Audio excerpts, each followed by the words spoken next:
آئیے ہم اپنی عبادت کو شروع کریں۔ عبادت سے پہلے ایک چھوٹی سی آیت پڑھیں گے، مکاشفہ کی کتاب اس کا 22 باب اس کی 3 آیت سے۔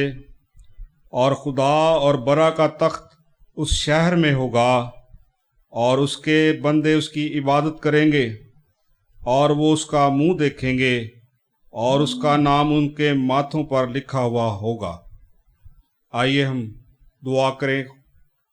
خداوند تیرا شکر، تیری حمد و تعریف کرتے ہیں، تو جو بھلا ہے خداوند، تیری سچائی ابدی ہے، اور خداوند تیرا شکر کرتے ہیں تو آسمان پر رہتا ہے، اور آسمان تیرا تخت ہے جہاں پر لاکھوں کروڑوں فرشتگان تیرے حضور میں تجھے قدوس قدوس کہتے رہتے ہیں۔ اور خداوند زمین پر خداوند تیرے لوگ جو تجھے تیری عبادت کرتے تجھے قدوس کہتے ہیں، اور تیرا نام جو ہے وہ پاک ہے۔ خداوند تیرا شکر کرتے ہیں، جیسے خداوند داؤد خداوند گیت گا کر تیرے نام کی تعریف کرتا ہے، اور خداوند اسی طرح سے ہم گا کر تیرے کاموں کا بیان کرتے ہیں، تیری تعریف کرتے ہیں، اور خداوند بلند آواز کے ساتھ اور سازوں کے ساتھ تیری تعریف کرتے ہیں، خدا یسوع المسیح کے نام میں، آمین۔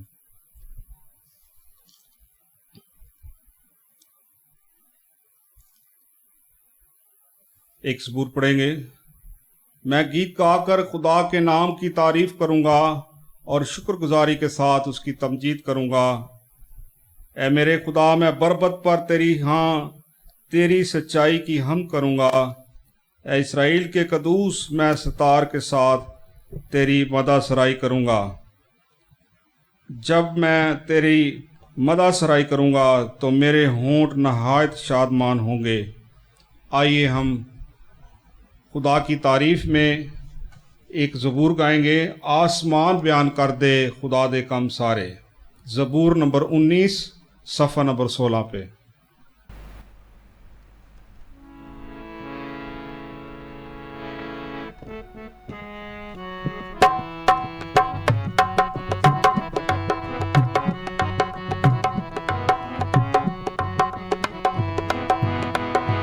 آسمان بیان کر دے خدا دے کم سارے، آسمان بیان کر دے خدا دے کم سارے، کر دے ہیں رب دی وڈیائی، کر دے ہیں رب دی وڈیائی۔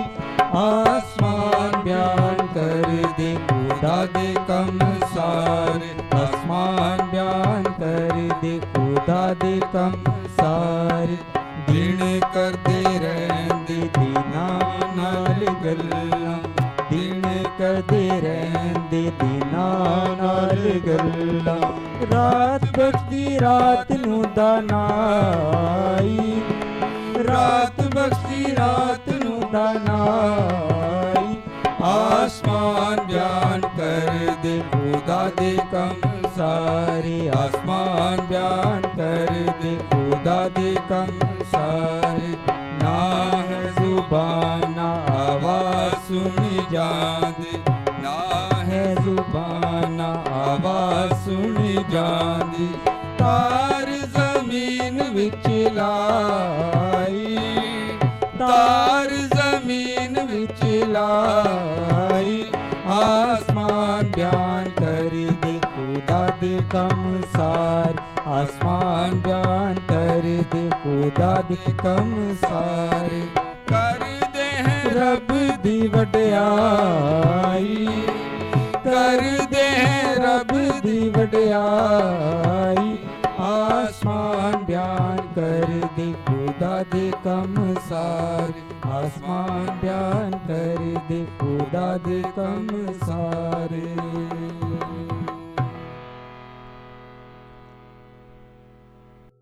ایک اور خدا کی تعریف میں گائیں گے، اور ایک حوالہ ہے، تم مصیبت اٹھانے والوں کو ہمارے ساتھ آرام دے، جب خداوند یسوع اپنے قوی فرشتوں کے ساتھ بھڑکتی ہوئی آگ میں آسمان سے ظاہر ہوگا۔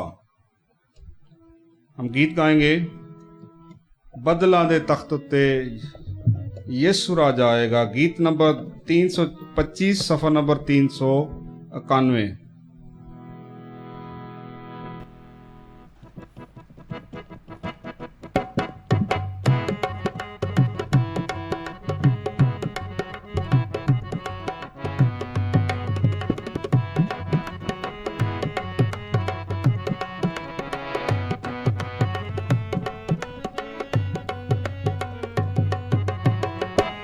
ਬਦਲਾਂ ਦੇ ਤਖਤ ਤੇ ਬਹਿ ਕੇ ਯਿਸੂ ਰਾਜਾ ਆਵੇਗਾ ਬਦਲਾਂ ਦੇ ਤਖਤ ਤੇ ਬਹਿ ਕੇ ਯਿਸੂ ਰਾਜਾ ਆਵੇਗਾ ਸਾਨੂੰ ਵੀ ਹਵਾਵਾਂ ਦੇ ਕਟੋਲੇ ਚ ਉਡਾਵੇਗਾ ਬਦਲਾਂ ਦੇ ਤਖਤ ਤੇ ਬਹਿ ਕੇ ਯਿਸੂ ਰਾਜਾ ਆਵੇਗਾ ਹੋਸ਼ਾਨਾ ਹੋਸ਼ਾਨਾ ਦੁੱਲਾ ਪਿਆ ਆਉਂਦਾ ਏ ਹੋਸ਼ਾਨਾ ਹੋਸ਼ਾਨਾ ਦੁੱਲਾ ਪਿਆ ਆਉਂਦਾ ਏ ਮੁਬਾਰਕ ਮੁਬਾਰਕ ਹੋ ਛੇਤੀ ਆਉਂਦਾ ਏ ਮੁਬਾਰਕ ਮੁਬਾਰਕ ਹੋ ਛੇਤੀ ਆਉਂਦਾ ਏ ਜਿੱਥੇ ਯਿਸੂ ਆਪ ਰਹੇਗਾ ਉੱਥੇ ਅਸੀਂ ਰਵਾਂਗੇ ਇਕੱਠੇ ਗੱਲਾਂ ਕਰਾਂਗੇ ਤੇ ਇਕੱਠੇ ਅਸੀਂ ਬਵਾਂਗੇ ਹਾਲੇਲੂਇਆ ਹਾਲੇਲੂਇਆ ਹਾਲੇਲੂਇਆ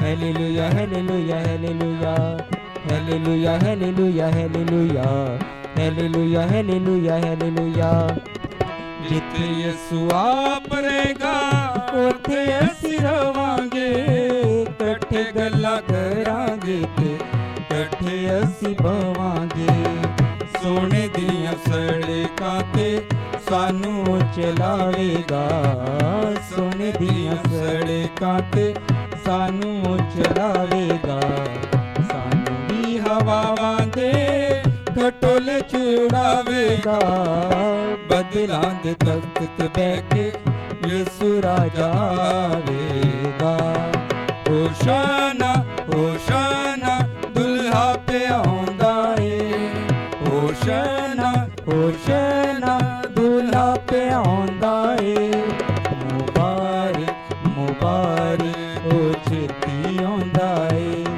ਮੁਬਾਰਕ ਮੁਬਾਰਕ ਹੋ ਛੇਤੀ ਆਉਂਦਾ ਏ ਖੂਨ ਦੇ ਖਰੀਦੇ ਉਹਦੇ ਸੱਜੇ ਹੱਥ ਬਹਿਣਗੇ ਖੁਸ਼ੀਆਂ ਤੇ ਸਦਰਾਂ ਦੇ ਫੁੱਲ ਖਿੜ ਪੈਣਗੇ hallelujah hallelujah hallelujah hallelujah hallelujah hallelujah hallelujah hallelujah hallelujah hallelujah hallelujah hallelujah ਖੂਨ ਦੇ ਖਰੀਦੇ ਉਹਦੇ ਸੱਜੇ ਹੱਥ ਬਹਿਣਗੇ ਖੁਸ਼ੀਆਂ ਤੇ ਸਦਰਾਂ ਦੇ ਫੁੱਲ ਖਿੜ ਪੈਣਗੇ ਨਾਲ ਕੇ ਜਦੋਂ ਯਿਸੂ ਕੋਲ ਬੁਲਾਵੇਗਾ ਨਾਲ ਕੇ ਜਦੋਂ ਯਿਸੂ ਕੋਲ ਬੁਲਾਵੇਗਾ ਸਾਨੂੰ ਵੀ ਹਵਾਵਾਂ ਦੇ ਖਟੋਲੇ ਚ ਉਡਾਵੇਗਾ ਬਦਲਾਂ ਦੇ ਤਖਤ ਤੇ ਬਹਿ ਕੇ ਯਿਸੂ ਰਾਜਾ ਆਵੇਗਾ ਹੋਸ਼ਾਨਾ ਹੋਸ਼ਾਨਾ ਦੁੱਲ੍ਹਾ ਪਿਆ ਆਉਂਦਾ ਏ ਹੋਸ਼ਾਨਾ ਹੋਸ਼ਾਨਾ ਦੁੱਲ੍ਹਾ ਪਿਆ ਆਉਂਦਾ ਏ ਮੁਬਾਰਕ ਮੁਬਾਰਕ ਹੋ ਛੇਤੀ ਆਉਂਦਾ ਏ ਮੁਬਾਰਕ ਮੁਬਾਰਕ ਹੋ ਛੇਤੀ ਆਉਂਦਾ ਏ ਅਰਸ਼ਾਂ ਤੇ ਜਾਣ ਦੀਆਂ ਕਰ ਲੋ ਤਿਆਰੀਆਂ ਇਹਨਾਂ ਦੁੱਖ ਕੋਲੋਂ ਤੇ ਖੁਸ਼ੀਆਂ ਨੇ ਭਾਰੀਆਂ hallelujah hallelujah hallelujah hallelujah hallelujah hallelujah hallelujah hallelujah hallelujah hallelujah hallelujah ਅਰਸ਼ਾਂ ਤੇ ਜਾਣ ਦੀਆਂ ਕਰ ਲੋ ਤਿਆਰੀਆਂ ਇਹਨਾਂ ਦੁੱਖਾਂ ਨਾਲੋਂ ਤੇ ਖੁਸ਼ੀਆਂ ਨੇ ਭਾਰੀਆਂ